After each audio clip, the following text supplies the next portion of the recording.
बिस्मिल्लाहिर्रहमानिर्रहीम। निज़ाम चैनल के मुअज़्ज़िज़ सामीन अस्सलामु अलैकुम। वीडियो शुरू करने से पहले आप दोस्तों से एक छोटी सी गुजारिश, अगर आपने अभी तक हमारे चैनल निज़ाम इन्फो को सब्सक्राइब नहीं किया तो सब्सक्राइब करें और साथ में लगे घंटी के बटन को ज़रूर दबाएं ताकि हर नई वीडियो का नोटिफिकेशन आप दोस्तों तक सबसे पहले पहुंच सके। दोस्तों, वीडियो अच्छी लगे तो इसे लाइक और अपने दोस्तों के साथ शेयर भी लाजमी किया करें।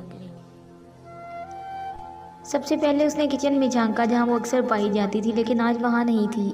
यकीनन वो बेडरूम में होगी। बेडरूम का दरवाज़ा खुला तो वहां भी नहीं थी।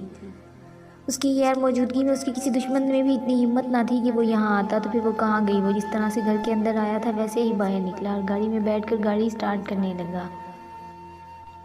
जब नज़र सामने छत पर तेज़ बारिश में भीगती इसकी जान से प्यारी बीवी पर पड़ी। पहले तो उसके इस तरह से गायब होने पर उसे अच्छा खासा गुस्सा आ रहा था और अब वो बारिश में नहा रही थी। यानी वो गुस्से से सीढ़ियाँ चढ़ता तेज़ी से ऊपर की तरफ गया, लेकिन आज उसका रूह पर गुस्सा करने का कोई मूड ना था। वो इसे प्यार से समझाने की कोशिश करता, शायद अपने पागलपन पर कंट्रोल चाहता था। ऊपर खड़ा उसे देख रहा था। 32 साल ज़िंदगी में शायद ही उसे किसी औरत को इतना चाहा था। वो औरत ज़ात से दूर भागने वाला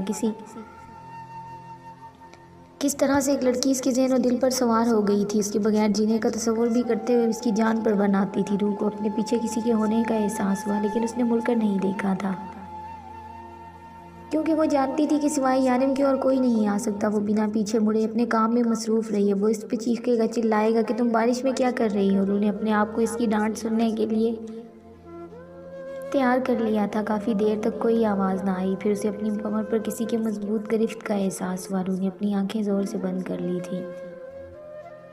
वो आज तक समझ ना पाई थी कि इस शख्स में ऐसा क्या था जो वो उसकी मोहब्बत में इस हद तक डूब गई कि उसे सही और गलत की पहचान तक ना रही थी। वो अपने रब से दुआ मांगती थी कि उसे जैसा भी इंसान मिले, उसे प्यार करे या ना करे, उसे इज्जत ना दे, उसकी हक ना दे, लेकिन अम्मी के जैसा इंसानियत से आरी ना हो। लेकिन यहाँ जो शख्स इसे मिला था वो इससे मोहब्बत नहीं बल्कि इश्क करता, इसकी इज्जत करता, उसे इसके हकूक़ देता था, लेकिन इंसानियत नाम की इसमें कोई चीज़ ना थी। अभी वो यही सोच रही थी जब अचानक यारिम ने उसे सीधा किया। वो लड़खड़ाती हुई उसके सीने से लगी थी और अपना एक हाथ उसके सीने पर रखा, लेकिन अगले ही लम्हे उसकी शर्ट पे वो दाग देखकर वो उससे दूर हटी थी। फ़कत एक नाखून जितना दाग। उसने बेयकीनी से अपने शोहर की तरफ देखा और फिर एक भी लम्हा ज़ाया किए बगैर वहाँ से भाग गई।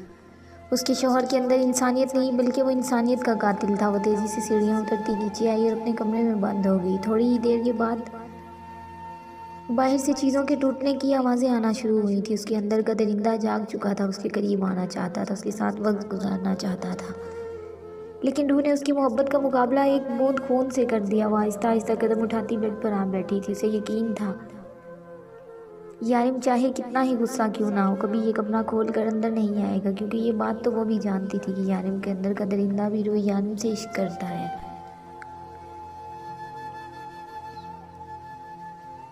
तुम इसे नाराज़ हो रूह? वो डिनर के वक्त उससे पूछ रहा था, जो मुंह फुलाए आराम से बैठी खाना खा रही थी। रूह, तुमसे पूछ रहा हूँ, क्या तुम मुझसे नाराज़ हो? वो कुछ ना बोली तो यारिम ने फिर से पूछा था, क्यों नाराज़ हो मुझसे? अब यारिम सीरियस अंदाज में उससे पूछने लगा था। मेरी मर्ज़ी, रूह मुंह बनाकर बोली और फिर से खाना खाने लगी थी।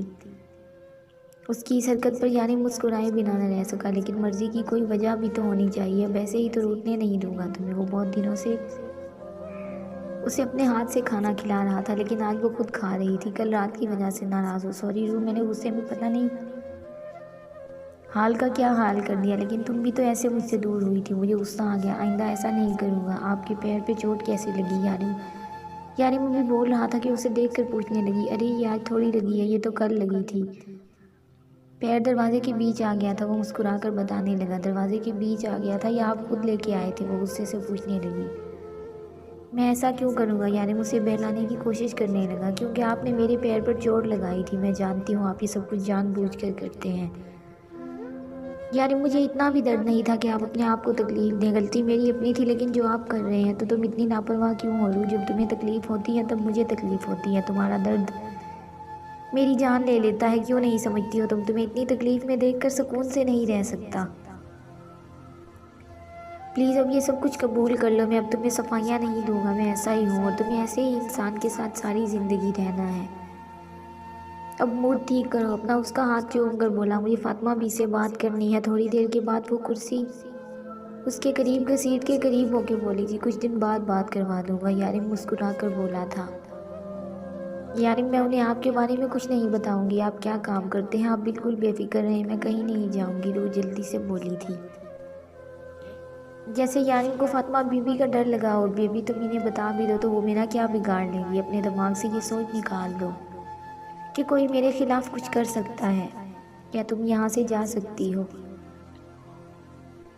कुछ दिन बाद बात करवा दूंगा, मुझे अभी बात करनी है, रू जिद्दी अंदाज में बोली। रू खाना खाओ, जिद मत करो। नहीं खाना मुझे खाना, रू उठकर जाने लगी थी। रू वापस आओ, ठीक से खाना खाओ, आराम से, वरना तुम जानती हो मैं क्या कर सकता हूँ, वो गुस्से से बोला था। रू ने पलट कर घूर कर एक नज़र उसे देखा और फिर आकर उससे साइड वाली कुर्सी पर बैठ गई थी। जितना चाहे नाराज़ हो, लेकिन नाराज़गी में खाना खाना कभी मत छोड़ना। मुझे ये हरकत बिल्कुल पसंद नहीं है। ये वक्त सिर्फ मेरा है, तुम इस वक्त मेरे साथ होना चाहिए। हमें एक दूसरे के साथ वक्त गुजारना चाहिए था। हम दोनों एक दूसरे को और बेहतर तरीके से समझ सकते। बात नहीं कर रही मैं आपसे, मैं नाराज़ हूँ, जब मेरा दिल होगा मैं खुद ही राज़ी हो जाऊँगी। बार बार मुझे मनाने की ज़रूरत नहीं है, फ़िलहाल मुझसे बात करने की ज़रूरत नहीं। आराम से बैठकर अपना खाना खाएं, वो गुस्से से मुंह फुलाकर बोली थी। ओके, यानी मैं अपना डिम्पल छुपाता खाना खाने लगा था। वो काफ़ी देर ऑफिस रूम में बैठा अपना काम करता रहा था। हर थोड़ी देर में उसे रू का फूला चेहरा याद आ जाता। काम ज़्यादा था, इसलिए वो सारा काम ख़त्म करके ही बेडरूम में जाना चाहता था। उसने जल्दी जल्दी अपना काम ख़त्म किया। वो खुश था कि रू ने उसे कबूल कर लिया है। रू इसकी हर तकलीफ़ को महसूस करती थी, यानी मैंने अपना ज़ख्म खुद से भी छुपा रखा था। न जाने कब रू ने देख लिया। उस दिन रू का पैर कुचल कर वो बहुत बेसुकून था, इसीलिए इसी रात उसने अपना पैर दरवाजे में देकर खुद को तकलीफ़ पहुंचाई थी। फिर क्या था, यारिम पर साबित हुआ कि रू का डर उसकी मोहब्बत से मुकाबला नहीं कर सकता। वो उससे कितना भी डरा दे, लेकिन वो उससे मोहब्बत भी करती थी। यारिम को जो पिछले दिनों लग रहा था कि रू का डर रू की मोहब्बत पर हावी हो रहा है, अब यारिम उस बेचैनी से आज़ाद हो चुका था। वो हंसते हुए उठकर बेडरूम में आया। अब तक नाराज़ हो रू करवट लिए सो रही थी। जब वो उसके करीब आया था, मेरी जान क्यों रूठती हो मुझसे, तुम जानती हो मैं कितना प्यार करता हूँ, और ये वक्त सिर्फ मेरा है। इस वक्त तुम्हें मुझसे बातें करनी चाहिए। तो मुझे फातिमा बीबी से बात करके सारा टाइम वेस्ट करना चाहती है। वो उसके बालों में उंगलियां फेरता कहने लगा था। जब उसे एहसास हुआ कि रू सो रही है, आज मैं लेट हो गया या रू जल्दी सो गई, यानी ने खुद से बड़बड़ाते उसका गाल चूमा था।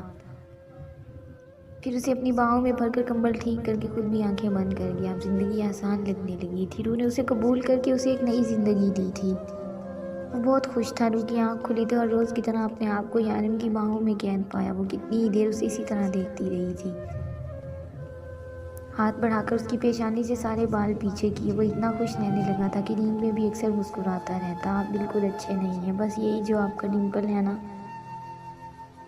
वो उसके डिम्पल पर उंगली फेरते हुए सोच रही थी, ओह मैं तो नाराज़ हूँ। उसने झट अपनी उंगली हटाई और एक झटके से यारिम का हाथ खुद से अलग किया कि यारिम की आंख खुल गई थी। अपना हाथ संभाल के रखिए, मैं नाराज़ हूँ आपसे। वो गुस्सा दिखाते हुए उठकर वॉशरूम चली गई। हाँ, ये मासूम नाराज़गियाँ। वो मुस्कुराता हुआ करवट लेकर फिर से सो गया था। कुछ पता चला? मैंने तुम्हें उसके बारे में पता लगाने के लिए कहा था। नहीं, कुछ पता नहीं चला। जो कोई भी है बहुत होशियारी से अपना काम कर रहा है, खिजर ने जवाब दिया था। शारिक, तुम्हें मैंने काम दिया था मलिक का पीछा करने का, तो तुम यहाँ क्या कर रहे हो? उसने शारिक को देखते ही पूछा। डेविल में बस जा रहा था। बहुत गैर जिम्मेदार हो तुम शारिक, मैं तुम्हें जो काम देता हूँ नहीं कर पाते। हर वक्त किसी ना किसी मस्ती में लगे रहते हो। तुम चाहते क्या हो? कुछ सीखो खिजर से, किस तरह से अपना काम वक्त पर ख़त्म करता है। और एक तुम हो कि नहायत अफसोस होता है तुम्हें अपनी टीम में देखकर। डेविल, मैं अभी जा रहा हूँ। नहीं, अभी जाने की क्या ज़रूरत है, यहीं पर रहो। यानी वो गुस्से से कहता अपने ऑफिस में चला गया था, जबकि खिजर नज़र नीचे किए हंस रहा था। उसे अपनी बेइज्जती पर बहुत गुस्सा आया। एक दिन आएगा जब डेविल को मैं बेस्ट लगूंगा। और खिजर ज़ीरो, वो खिजर को घूरते हुए बोला, जो अभी भी उस पर हंस रहा था। बेटा, घूरना बंद करो, जो काम दिया है वो कर, या मैं कुछ सिखा दूँ। उसने यारिम की बात दोहराते हुए कहा तो शारिक को और गुस्सा चढ़ गया था।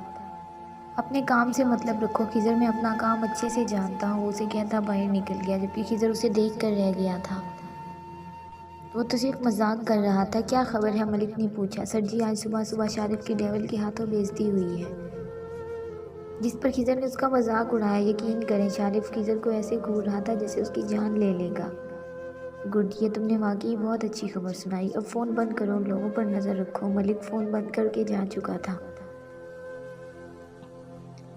अगर शारिफ मेरे हाथ से लग जाए तो मैं उसे खिज़र के ख़िलाफ़ इस्तेमाल कर सकता हूँ, और अगर मैं खिज़र और शारिफ को बीच से निकाल दूँ फिर डेविल की सबसे बड़ी कमज़ोरी होगी उसकी बीवी।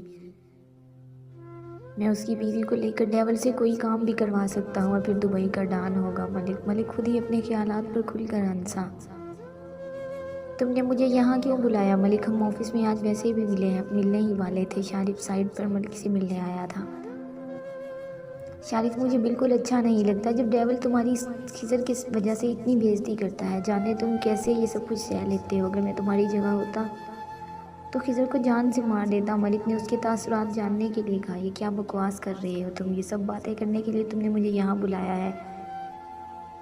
शारिफ गुस्से से बोला, नहीं, मैंने तुम्हें खिज़र की जगह दिलवाने के लिए यहाँ बुलाया है। वो आखिर ऐसा क्या करता है जिसकी वजह से वो डेविल की नज़रों में इतनी अहमियत का हामिल है, जबकि तुम उससे ज़्यादा और उससे बेहतर काम करते हो, लेकिन फिर भी तुम्हें वो अहमियत नहीं मिलती जो उसकी है। वजह जानते हो? वजह यह है कि वो बचपन से उसके साथ है। वो उसका वर्कर होने से पहले उसका दोस्त है। और उसका दोस्त कैसे बना? यकीनन डेविल की दोस्ती हासिल करने के लिए उसने कुछ तो ऐसा किया होगा। अगर तुम उसकी नज़र में अहमियत पाना चाहते हो, अगर तुम खिज़र की जगह लेना चाहते हो, तो तुम्हें भी उसके लिए कुछ ऐसा करना पड़ेगा जिसके बाद डेविल के सोचने पर मजबूर हो जाए कि तुम उसकी असल वफादार साथी हो। लेकिन मैं ऐसा क्या करूं? शारिफ को उसकी बात ठीक लगी, इसीलिए पूछने लगा, तुम डेविल की बीवी को अगवा कर लो, तुम्हारा दिमाग तो नहीं ख़राब हो गया? शारिफ ने उसका गिरेबान पकड़ा था। अरे मैं बस ये कह रहा हूँ कि तुम उसकी बीवी को किडनैप कर लो, ये नहीं कह रहा कि उसे कोई नुकसान पहुँचाओ। वो लड़की डेविल की कमज़ोरी है। जब वो डेविल की नज़रों से दूर होगी तो वो पागलों की तरह उसे ढूंढेगा। ऐसे में तुम उसकी बीवी को वापस लेके आओगे तो वो तुम्हें खिज़र से ज़्यादा अहमियत देगा, और फिर खिज़र का पत्ता कट और तुम्हारा पत्ता इन। मलिक मुस्कुराया तो शारिफ ने मुस्कुरा दिया। यानिम की नज़रों में अहमियत हासिल करने का प्लान बुरा नहीं है, शारिफ ने मलिक को अपने गले लगाते हुए कहा था। मलिक, तुम मेरी इतनी हेल्प कर रहे हो, लेकिन मुझे एक बात का जवाब तो दो। शारिफ ने बात का आगाज़ किया। हाँ बोलो, क्या पूछना चाहते हो? तुम मेरी इतनी मदद क्यों कर रहे हो? मेरा मतलब है तुम्हारी खिज़र के साथ क्या दुश्मनी है? शारिफ ने पूछा था। मेरी उसके साथ कोई दुश्मनी ही नहीं है, लेकिन वो क्यों बेकार में डेविल की नज़र में इतना अहम बना हुआ है, जबकि उसमें ऐसा कुछ नहीं। तुम उससे बेहतर हो, लेकिन फिर भी तुम्हें इस सब में क्या फ़ायदा? अब तुम इतने अच्छे तो हो नहीं कि मेरे प्यार में ये सब कुछ कर रहे हो। शारिफ ने पूछा था। मुझे ये फ़ायदा है कि खिज़र को निकाल कर तुम मुझे डेविल की टीम में लाओगे। शान के साथ काम करने का क्या फ़ायदा? वो खुद एक ग़ुलाम है, उसके साथ ग़ुलामों वाली फीलिंग आती है, जबकि डेविल के साथ चलते हुए ऐसा लगता है जैसे विनर जा रहा हो। शान के साथ ही क्या कुछ भी नहीं, वो खुद भी ज़ीरो है और अपने साथ अपने सारे साथियों को भी ज़ीरो कर रहा है। वैसे तुम ये सब कुछ किसके लिए कर रहे हो? शारिफ ने पूछा था। मैं ये सब कुछ अपने लिए कर रहा हूँ शारिफ, मुझे किसी से कोई मतलब नहीं है। यहाँ पर जीने के लिए अपने लिए सब कुछ करना पड़ता है। मैं डेविल की नज़रों में आना चाहता हूँ, उसके लिए मैं कुछ भी कर सकता हूँ। तुम तो सिर्फ उसकी बीवी को उठा रहे हो। मैं उसकी बीवी को मार भी सकता हूँ, मलिक ने सिगरेट जलाते हुए कहा था। ऐसा सोचना भी मत, वो बहुत प्यार करता है उससे। रू डेविल की कमज़ोरी है, इसीलिए तो मैं पहला हमला ही उसकी कमज़ोरी पर कर रहा हूँ, मलिक ने हंसते हुए कहा था। वो घर आया तो रू अब भी मुँह बनाए बैठी थी। वो हंसते हुए उसके करीब आया था। मैडम, आपने कहा था कि आप खुद ही राज़ी हो जाएंगी, तो फिर कब तक इरादा है आपका राज़ी होने का? उसके करीब बैठकर पूछने लगा था। खामोश नहीं, मैं ड्रामा देख रही हूँ, प्लीज़ मुझे डिस्टर्ब ना करें। रू ने उंगली मुंह पर रखते हुए उसे चुप रहने का इशारा किया। यानिम ने एक नज़र स्क्रीन पर देखा, जहाँ कोई इंडियन एक्ट्रेस अपने तमाम तर जलवे बखेरे डांस कर रही थी। रू, क्या नाच गाना देख रही हो? रू, इधर देखो ना, मेरी तरफ। मैं बात कर रहा हूँ तुमसे। यानिम ने उसका चेहरा अपनी तरफ किया था। क्या मसला है? ड्रामा देखने ने मुझे, और आप बात क्यों कर रहे हैं मुझसे? मैं नाराज़ हूँ आपसे, हटे पीछे। वो इसे तकरीबन 1 फुट का फासला बनाते हुए बोली। हाँ तो मैं मनाने की कोशिश कर रहा हूँ ना। यानिम और इसके करीब हुआ था। मैंने कहा था मैं अपने आप राज़ी हो जाऊँगी, तो फिर आप क्यों कोशिश कर रहे हैं? पर ये हटे, सुकून से ड्रामा देखने ने मुझे। रू, यानिम ने लाड से पुकारा था। यानिम उठे यहाँ से, आप मेरा ड्रामा ख़राब कर रहे हैं। रू ने टीवी की तरफ इशारा करते हुए कहा। ठीक है, तुम राज़ी हो जाओ, फिर तुम ड्रामा देख लेना। जब तक तुम राज़ी नहीं होती मैं तुम्हें कोई ड्रामा नहीं देखने दूंगा। आप जाएं यहाँ से, तो शायद मैं आपसे राज़ी होने के बारे में कुछ सोच सकती हूँ। रू ने मुँह बनाकर कहा तो यानिम के डिम्पल नुमाया हुए। मतलब ड्रामा इतना इम्पोर्टेंट है? मियाँ जाए बाहर में, यानिम ने आंखें दिखाते हुए कहा। हाँ तो मैं नाराज़ हूँ ना, रू ने किसी मुजरिम की तरह याद दिलाया था। हाँ तो मैं मना रहा हूँ ना, वो भी उसी के अंदाज में बोला था। लेकिन मैं खुद राज़ी हो जाऊँगी, रू ने समझाना चाहा। रू तुम्हारे पास 2 घंटे हैं, अगर तुम राज़ी हो सकती हो तो हो जाओ, वरना फिर मैं तुम्हें अपने तरीके से मनाऊंगा। यानी मुड़कर अंदर चला गया था। बंदा अपनी मर्ज़ी से नाराज़ भी नहीं हो सकता, अपनी मर्ज़ी से राज़ी भी नहीं हो सकता। रू ऊंची आवाज़ में बोल रही थी। हाँ तो किसने कहा इतने यूनिक स्टाइल में नाराज़ होने के लिए? वो कहाँ पीछे रहने वाला था। कहता हूँ अपने ऑफिस रूम में चला गया। एक बात तो बताओ लैला, अगर सर खिजर ने तुम्हें प्रपोज़ किया है तो तुम उनसे शादी के लिए हाँ क्यों नहीं कर देती? अब तो तुम भी उन्हें पसंद करती हो। मासूमा उसके बारे में उसके पास बैठकर कहने लगी। उसने मुझे अभी आकर प्रपोज़ नहीं किया मासूमा, 1.5 महीना पहले किया था। अब क्या मैं इतने पुराने प्रपोज़ल पर हाँ करूँगी? उसे चाहिए कि अब फिर से मुझे प्रपोज़ करे। मैं पुराने प्रपोज़ल पे हाँ नहीं करने वाली। उसे चाहिए कि एक बार फिर से मुझे अपनी मोहब्बत का एहसास दिलाए। अगर वो इस उम्मीद पे बैठा है कि उसने मुझे जो 1.5 महीना पहले प्रपोज़ किया है मैं उस पर हाँ करूँगी, तो ये उसकी गलतफहमी के अलावा और कुछ नहीं है। लैला एक अदा से कहती फिर से अपने काम में मसरूफ़ हो गई थी, जबकि मासूमा ने अपने पीछे खड़े खिजर को देखा, जो उसी के कहने पर लैला से ये सवाल पूछ रही थी। वो बिना इससे कुछ कहे अपने कैबिन की तरफ आ गया। मोहतरमा को 1.5 महीने पहले वाला प्रपोज़ल पुराना लग रहा है, अब फिर से प्रपोज़ करना पड़ेगा। वो मुस्कुराते हुए बोला, क्योंकि इस बार उसे उम्मीद थी कि लैला उसे इनकार नहीं करेगी। यानी मैंने आउटिंग का प्लान बनाया है, वहीं मैं लैला को प्रपोज़ करूँगा। वो मुस्कुराते हुए सोच रहा था। तुम्हें यकीन है डेवल घर पर नहीं है? अगर वो घर पे हुआ ना तो बहुत प्रॉब्लम हो जाएगी। मैं नहीं जा रहा, शारिफ ने कदम पीछे करते हुए कहा। तुम्हारा दिमाग तो नहीं ख़राब हो गया? हम पूरी प्लानिंग करके आए हैं और अब तुम अंदर जाने से मना कर रहे हो। मलिक ने गुस्से से उसकी तरफ देखा। मुझसे नहीं होगा, मैं ये नहीं कर सकता। वो काफ़ी डरा हुआ था, शायद उसे डेवल का डर था। बकवास बंद करो शारिफ, अंदर चलो मेरे साथ, वरना तुम्हारे हक में बेहतर नहीं होगा। अगर पकड़ा गया था तो तुम्हारा नाम सबसे पहले लूँगा, वो गुस्से से बोला था। वो ज़बरदस्ती उसे अपने साथ ले जा रहा था। जब उसे लगा कि किसी ने उसके सर पर कुछ मारा है, उसने पीछे मुड़कर देखा तो खिजर खड़ा था। जब मलिक ज़मीन पर बेहोश पड़ा था, किसी ने उस पर ठंडा पानी फेंका। वो हड़बड़ा कर उठा था। आंखें खोल के देखा तो कुर्सी के साथ बंधा था, जबकि खिजर उसके सर पर खड़ा था। उसने आगे पीछे नज़र घुमाकर देखा, डेवल सामने कुर्सी पर बैठा था, जबकि शारिफ यहाँ कहीं नहीं था। मैं तुम्हारे पीछे हूँ मेरे अजीज़ दोस्त, मुझे यहाँ देखो, किसी ने बहुत प्यारी सी आवाज़ में कहा था। गुस्से से मलिक का चेहरा सुर्ख होने लगा, जबकि खिजर ने उसका चेहरा देखकर कहका लगाया, तुम्हारी हिम्मत कैसे हुई मुझे धोखा देने की? मलिक समझ चुका था कि ये सब कुछ शारिफ की चाल थी। वो उसे फंसा रहा था और कुछ हद तक कामयाब भी रहा था। जब यारिम आहिस्ता आहिस्ता चलता उसके करीब आया। मेरे खिलाफ जंग कर रहे थे, मुझे बुरा नहीं लगा, लेकिन तुम मेरी मासूम बीवी को उठाने वाले थे, तुम मेरी बीवी को किडनैप करने वाले थे, वो भी मेरे आदमी के साथ मिलकर। तुम्हें लगा कि मैं ऐसा होने दूंगा? क्या वाकई इतना आसान है ये? मलिक वो उसकी आंखों में आंखें डालकर बोला, जबकि उसके हाथ में ब्लेड वो पहले ही देख चुका था। तुम मुझे नहीं मार सकते डेविल, क्योंकि तुम जानते हो अगर मैंने तुम्हें नहीं बताया कि तुम्हारे खिलाफ प्लानिंग कौन कर रहा है, तुम्हें और कोई नहीं बता पाएगा। सिर्फ मैं जानता हूँ कि वो कौन है जो तुम्हें फंसाना चाह रहा है, तुम्हारी जगह हासिल करने की कोशिश कर रहा है। तुम जानते भी नहीं हो तुम्हारे साथ क्या करने के बारे में सोच रहा है। मलिक हंसते हुए बोला था। उसके चेहरे पर कोई डर ना था। उसके हंसने पर यारिम भी हंसने लगा। और तुम्हें लगता है मलिक तुम वो वाहिद आदमी हो जिसे वो भेजेगा यहाँ? तुम्हारे बाद भी बहुत आएंगे और तुम सब लोग सिर्फ प्लानिंग कर सकते हो, तुम और तुम्हारा बॉस। फिर मुझे ट्रैप करने के बारे में सोच सकते हो, कर नहीं सकते। मेरी मासूम बीवी को इसमें नहीं घसीटना चाहिए था, यारिम गुस्से से बोला। उसके अंदर का दरिंदा जाग चुका था जिसे वो बहुत दिनों से सुलाए हुए था। यारिम का ब्लेड उसके जिस्म पर किसी सांप की तरह रेंगने लगा था। थोड़ी देर में उसका पूरा जिस्म लहू लुहान हो चुका। वो चीख रहा था, यारिम को उसकी चीखें सुकून दे रही थी। यारिम ने उसके जिस्म का एक एक हिस्सा अलग किया। उसकी चीखों की आवाज़ पूरे हाल में गूंज रही थी। यह हाल घर से थोड़े फासले पर था, जिसका आज पहली बार इस्तेमाल किया गया था। वो रूह को 2 घंटे का वक्त देकर आया था, लेकिन अब आधी रात से भी वक्त ऊपर जा चुका था। उसे वापस जाना था। न जाने रूह अब तक सो चुकी होगी। उसके कपड़े खून से रंगे हुए थे। उसने अब यही दुआ मांगी कि रूह सो ही जाए, क्योंकि अगर उसने इसे इस हालत में देख लिया तो उसे मज़ीद बदजन हो जाएगी। मलिक को इतनी बुरी मौत देने के बाद भी उसका गुस्सा कम नहीं हो रहा था। वो वहीं बैठकर मज़ीद वक्त गुजरने का इंतज़ार करने लगा। रात के तकरीबन 2:30 बजे वो अपने घर में दाखिल हुआ था।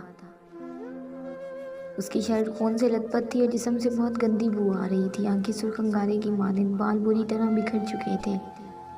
उसके अंदर का दरिंदा सीना ताने खड़ा था। उसे यकीन था वो सो चुकी होगी। बेडरूम में जाने की बजाय दूसरे कमरे में गया। अपने जिस्म से खून आलूदा गंदे बदबूदार कपड़े अलग करके उस कमरे में ज़रूरत के वक्त पहनने वाला काला कुर्ता शलवार सूट निकाला। कपड़े चेंज करके वो बाहर आया और उन गंदे कपड़ों को आग लगाकर जला दिया। पुरसुकून होकर वो अपने बेडरूम में गया था, जहाँ उसकी रूह मुकम्मल हुस्न और मासूमियत लिए सो रही थी। 2 दिन से उससे बहुत नाराज़ थी। संजीदगी ने शैतानी मुस्कुराहट की जगह ले ली। अभी अभी काला कुर्ता जो पहनकर यहाँ आया था, एक लम्हे में उतार के उसके मुंह पर दे मारा। वो बिलबिला कर उठी थी। सामने खड़ा यारिम मुकम्मल यकीन करके वो पूरे होशो हवास में उठ चुकी है, इसके करीब बैठ गया था। हाथ पकड़ के उसे घसीट के अपने करीब किया। मुझे लगता था तुम मुझसे नाराज़ हो तो मुझे मनाना चाहिए। अब तुम राज़ी नहीं हो रही तो मुझे अपना फ़र्ज़ पूरा करने दो, बहुत मासूमियत से कहा गया था, जबकि उसके चेहरे की शैतानी मुस्कुराहट साफ बता रही थी। उसका मनाना उसकी मोहब्बत से भी ज़्यादा शिद्दत पसंद होगा। रूह ने एक पल में हाथ छुड़ाकर उससे फासला कायम करने की कोशिश की, लेकिन यारिम की एक ही घूरी से वो अंदर तक कांप गई थी। यारिम ने घूरना ना छोड़ा तो खुद ही उसके करीब आ गई। Good girl. लेकिन सच तो ये था कि उसके सामने यारिम खुद बेबस था, क्योंकि यारिम के अंदर का दरिंदा भी रूह नूर से इश्क करता था। उसके इश्क के सामने रूह भी घुटने टेकने पर मजबूर हो गई थी। सुबह यारिम की आंख खुली तो रूह उसके बिल्कुल करीब सो रही थी। पहले यारिम कितनी ही देर उसे देखता रहा, फिर शरारत से उसके लबों पर झुक गया। रूह ने अगले ही लम्हे उसके सीने पे हाथ रख के उसे खुद से दूर किया था। आपको शर्म नहीं आती किसी सोए हुए इंसान के साथ ऐसी हरकत करते हुए? रूह अपनी शर्म एक साइड पर रखती गुस्से से पूछने लगी, जबकि यारिम बहुत दिलचस्पी से उसका सुर्ख होता चेहरा देख रहा था। नहीं, मुझे बिल्कुल भी शर्म नहीं आती, मैं बहुत ही बेशर्म इंसान हूँ। इससे पहले कि वो दोबारा से उसके करीब जाता, रूह से धक्का मारती उसके करीब से उठ गई थी। आप जैसे बेशर्म लोगों को शर्म दिलाना अच्छे से आती है मुझे, वो अपनी हया से दमकता चेहरा फेर कर बोली थी।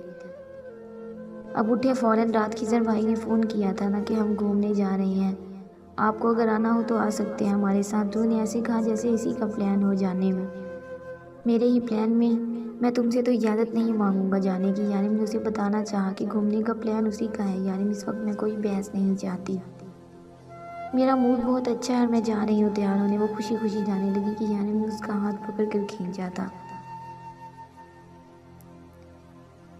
वो जो लैला है ना, तैयार होने में तकरीबन 5 घंटे लगाएगी। तब तक तो हम अपने होने वाले बच्चों की प्लानिंग करते हैं ना। उसकी बात सुनकर रूह एक बार फिर शर्म व हया से चेहरा झुका गई, जबकि यारिम प्यार से कहते उसके दोनों हाथ कैद कर रहा था। यारिम, मेरे साथ फ्री होने की बिल्कुल ज़रूरत नहीं है। इस वक्त मैं बिल्कुल भी आपकी कोई बात नहीं मानने वाली। पीछे हटे वो नज़रें झुकाकर बोली, जबकि हाथ छुड़ाने की नाकाम कोशिश की। हाँ, तुमने कह दिया और मैं पीछे हट गया। गोया यारिम ने उसका मजाक उड़ाया था। कभी तो देख लिया करें, दिन है रात है, अब सुबह 11 बजे आपका रोमांस करने का मूड हो रहा है। गलत बयानी मत करो, मैंने रोमांस की बात नहीं, अपने होने वाले बच्चों की प्लानिंग की बात की है। अब मुझे बिल्कुल डिस्टर्ब मत करो, मेरे बच्चे दुनिया में जल्दी आना चाहते हैं। उसे आंखें दिखाता एक बार फिर से उस पर झुका था। यारिम, रूह ने आखिरी कोशिश की थी उसे रोकने की, मगर वो यारिम ही क्या जो रुक जाए। खिजर, शारिफ, लैला, मासूमा चारों गाड़ी में बैठे इन दोनों का इंतज़ार कर रहे थे। जल्दी करो यार, कहा भी था हम लोग जल्दी निकलेंगे, इसीलिए तो रात को बताया था ताकि सब लोग वक्त पर तैयार हो जाओ, ताकि हम वक्त पर निकलें। खिजर ने सिर्फ पहली लाइन ही ऊंची आवाज़ में बोली थी, बाकी तो वो सिर्फ मन बनाया था। हाँ, क्या कह रहे थे तुम? यारिम ने बाहर आते हुए अपना सामान गाड़ी की डिग्गी में रखते हुए पूछा। कुछ नहीं, मैं तो बस पूछ रहा था कि तुम्हें और वक्त चाहिए तो हम यहाँ इंतज़ार कर लेते हैं, तुम लोग आराम से आ जाओ। खिजर की बात पर शारिफ का कहका बुलंद हुआ। इसे क्या दौरे पड़ने लगे हैं? यारिम ने शारिफ को कहका लगाते देख कर पूछा था। दफ़ा करो डेवल, तुम तो जानते हो इस पागल को। खिजर ने उसका ध्यान बढ़ाया जब रूह भी जल्दी से बाहर आ गया। यारिम की मनमानियों ने उन्हें बहुत लेट कर दिया था। इस वक्त भी यारिम से ऐसी नज़रों से घूर रहा था कि रूह को इसके इरादे खतरनाक लगे। हम 6 लोग जा रहे हैं, रूह ने खुशी से पूछा। 6 नहीं 7, मासूमा ने एक छोटा सा डब्बा उसकी तरफ बढ़ाते हुए कहा, जिसे रूह ने खुशी से थाम लिया और यारिम की तरफ देखने लगी, जिसे खोलने का इशारा कर रहा था। रूह ने डब्बा खोल के देखा तो उसे यकीन नहीं आ रहा था कि उसका शोनू जिंदा है। वो बेयकीनी से अपने सामने हिलते जुलते अपने शोनू को देख रही थी, जो अपनी दोस्त को दोबारा पाकर बहुत खुश नज़र आ रहा था। इस दिन हम तुम्हें लेकर हॉस्पिटल चले गए, जबकि मासूमा और लैला शोनू को बचाने में लग गई। उन दोनों ने उसे बचा लिया। इसके सर पर चोट लगने की वजह से हालत इतनी ख़राब हो गई थी कि उसका बचना नामुमकिन था। इसलिए मैंने तुमसे कहा कि वो मर चुका है, क्योंकि मैं नहीं चाहता था कि तुम बाद में ज़्यादा उदास हो या उसे अपने सामने मरते हुए देखो। वैसे भी लड़कियां ज़्यादा बेहतर तरीके से समझ सकती हैं ऐसे जज्बात। शारिफ शरारत से बोला तो मासूमा ने उसे घूर कर देखा। तुम कोई ज़्यादा नहीं घूरने लगी मुझे, शारिफ ने बदले में इसे घूर कर पूछा था। अच्छा, मैं समझ गया। शारिफ ने फर्जी कॉलर झाड़ते हुए अपने आप को हैंडसम कहना चाहा था। डोंट वरी, मेरा टेस्ट इतना भी ख़राब नहीं है। मासूमा ने उसे आग लगाई और जाकर गाड़ी में बैठ गई थी, जबकि यानिम और खिजर दोनों ने उसके कंधे पर हाथ रखकर उसे दिलासा दिया था। वो लोग इस वक्त दुबई के सबसे बड़े बीच पर मौजूद थे। ये इलाका वैसे भी हर तरफ से समुंदर में घिरा हुआ था। ठंडी हवाएं चेहरे को, जबकि समंदर की बड़ी बड़ी लहरें इनके पाँव को छूकर वापस चली जाती। खिलती धूप में भी रूह को सर्दी का एहसास हो रहा था। लैला और खिजर एक दूसरे के साथ साथ नंगे पाँव गीली मिट्टी पर टहल रहे थे, जबकि मासूमा और रूह दोनों अपने शोनू से खेल रही थी।